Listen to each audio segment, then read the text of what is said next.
வணக்கம். இந்த வீடியோ பதிவில் projection of solids square pyramid problem பார்க்க போகிறோம்.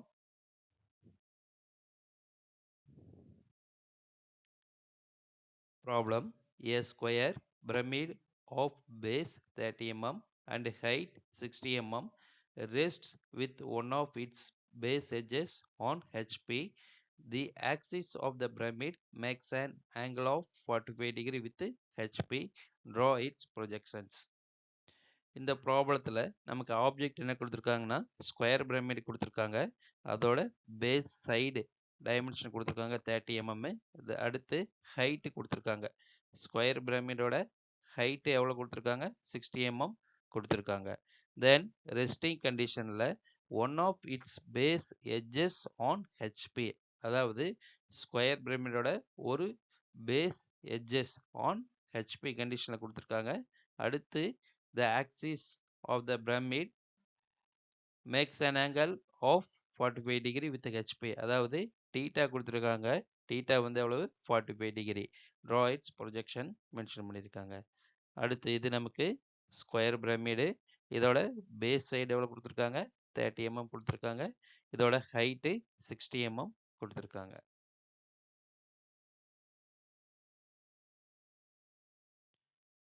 இந்த ப்ராப்ளத்துக்கு ஃபர்ஸ்ட் நம்ம என்ன ட்ரா பண்ணணும்?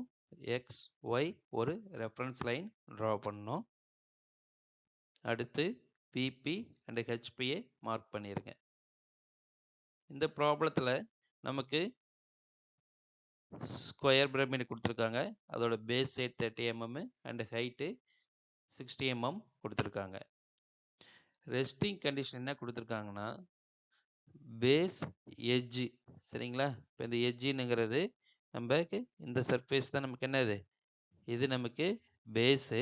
இந்த சைடு நமக்கு என்னது? இது எட்ஜு. இந்த பேஸ் எட்ஜு நமக்கு என்ன கண்டிஷன் கொடுத்துருக்காங்க? ரெஸ்ட் ஆன் ஹெச்பி கண்டிஷனில் கொடுத்துருக்காங்க. அப்போ நம்ம என்ன பண்ணணும்? இந்த பொசிஷனில் ட்ரா பண்ணணும். அதாவது ஸ்கொயர் பிரமிடை பேஸ் எட்ஜு ரெஸ்ட் ஆன் ஹெச்பியில் கண்டிஷனில் இப்படி இருக்கும். அதனால் நம்ம என்ன பண்ணணும்? இதே மாதிரி ட்ரா பண்ணணும். ஃபஸ்ட்டு நம்ம ஒரு சைடோட டைமென்ஷனுக்கு லைன் ட்ரா பண்ணிடுங்க. எவ்வளவு? 30 mmக்கு ஒரு லைன் ட்ரா பண்ணியாச்சு. அடுத்து இந்த ரெண்டு எண்டு பாயிண்ட்ல இருந்தும், இந்த லைனோட ரெண்டு எண்டு பாயிண்ட்ல இருந்தும் நமக்கு 90 டிகிரிக்கு 30 mmக்கு ஒரு லைன் ட்ரா பண்ணிடுங்க. அடுத்து இதை ஜாயின் பண்ணிடுங்க. மேலே இருந்து பார்க்கும்போது இந்த ஸ்கொயர் பிரமிட் மேலே இருந்து பார்க்கும்போது இந்த ஸ்லாண்ட் எட்ஜ் நமக்கு என்ன ஆகும்? விசிபிள் ஆகும். நம்ம அதையும் கிராஸ் லைன் ட்ரா பண்ணிடுங்க.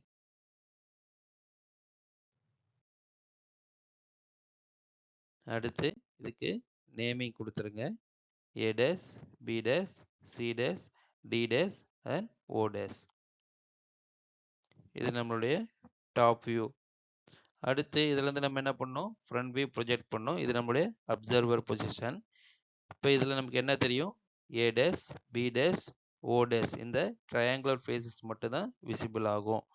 Remaining C dash and D dash இன்விசிபிளாக இருக்கும். ஃபஸ்ட்டு இந்த எல்லா பாயிண்ட்டும் நம்ம என்ன பண்ணணும்? வெர்டிக்கல் லைன் ட்ரா பண்ணிடுங்க. அப்பெக்ஸுக்கும் ஆக்சிஸ் பாயிண்ட் இருக்கும், அதுக்கும் ஒரு லைன் ட்ரா பண்ணிடுங்க.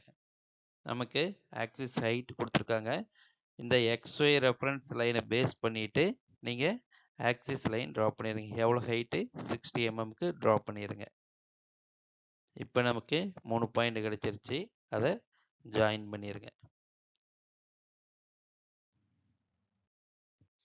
இப்போ இதோட நேமிங் கொடுத்துருங்க. இங்கே என்ன தெரியும்? A விசிபிளாக இருக்கும், D இன்விசிபிளாக இருக்கும். அதே மாதிரி இங்கே B விசிபிள், C இன்விசிபிள். அதனால் அதை ப்ராக்கெட் எழுதிடுறோம். தென் O. என்னோட வீடியோவில் லைட்டாக, அதாவது கலர் லைனில் ட்ரா பண்ணியிருக்கிறது எல்லாமே தின்னாக ட்ரா பண்ணணும். அதாவது ஹெச் இல்லைனா 2H பென்சில் யூஸ் பண்ணிவிட்டு லைட்டாக ட்ரா பண்ணுங்கள். தென் பிளாக் கலரில் டார்க்காக ட்ரா பண்ணிக்கிறது மட்டும்தான் நம்மளுடைய ஆப்ஜெக்ட் லைனு. இதை மட்டும் நம்ம என்ன பண்ணணும்? டார்க்காக ட்ரா பண்ணணும். ஹெச்பி பென்சில் யூஸ் பண்ணிவிட்டு டார்க்காக ட்ரா பண்ணிடுங்க. அடுத்து இந்த ப்ராப்ளத்தில் நமக்கு என்ன கொடுத்துருக்காங்க? இன்க்ளினேஷன் சொல்லியிருக்காங்களா? டீட்டா எவ்வளோ கொடுத்துருக்காங்க?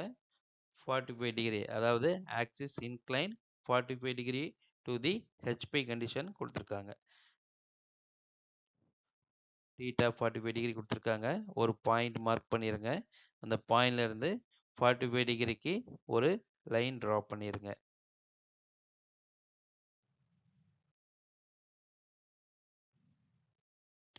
அடுத்து லைன் ட்ரா பண்ணதுக்கப்புறம் அதோட ஆங்கிளை மார்க் பண்ணிடுங்க. ஆங்கிள் மார்க் பண்ணதுக்கப்புறம் நமக்கு இந்த சென்டர் பாயிண்ட் தெரியுமா? ஏவுக்கும் பிக்குள்ள சென்டர் பாயிண்ட் எவ்வளோ இருக்கும்? 15 mm இருக்குமா? ஒரு ஸ்கேல் யூஸ் பண்ணி 15 mm இந்த லைன் நமக்கு என்ன ஆகணும்? இந்த லைன் வந்து இந்த 15 mm இங்கே இருக்குங்களா, இது வந்து நம்மளுடைய ஆக்சிஸ் லைனோட மேட்ச் ஆகணும், அதாவது கோயின்சைட் ஆகணும். தென் இந்த ஸ்கேல் அப்படியே லைட்டாக மூவ் பண்ணிக்கிட்டே வாங்க. மூவ் பண்ணிட்டே வந்தால் இந்த 30 mm எங்கே டச் ஆகுதுன்னு பாருங்கள். அங்கே ஒரு பாயிண்ட்டை மார்க் பண்ணிடுங்க. மார்க் பண்ணதுக்கப்புறம் இந்த லைன் அப்படியே இங்கே ட்ரா பண்ணுங்க. இதோட டிஸ்டன்ஸ் எவ்வளோ நமக்கு தெரியும்? 30 mm. அடுத்து இதோட நமக்கு ஆக்சிஸோட ஹைட் தெரியும். ஹைட் எவ்வளோ தெரியும்? 60 mm. 60 mmக்கு ஒரு லைன் ஆக்சிஸ் ஹைட் மார்க் பண்ணிட்டு அதோட பாயிண்ட் நேம் கொடுத்துருங்க. இப்போ இதை கனெக்ட் பண்ணிடுங்க. இந்த ட்ரையாங்கிள் சேம் அளவு தான் இருக்கணும், நீங்கள் எதுவும் மாற்றி வரையக்கூடாது. இங்கே என்ன ஆப்ஜெக்ட் இங்கே என்ன இருக்குதோ, அதாவது இங்கே இருக்கிற மொத்த டைமென்ஷனும் அப்படியே இங்கே ட்ரா பண்ணணும். மொத்தமாக சேம் டைமென்ஷனில் இங்கே ட்ரா பண்ணணும், மாற்றி வரையக்கூடாது.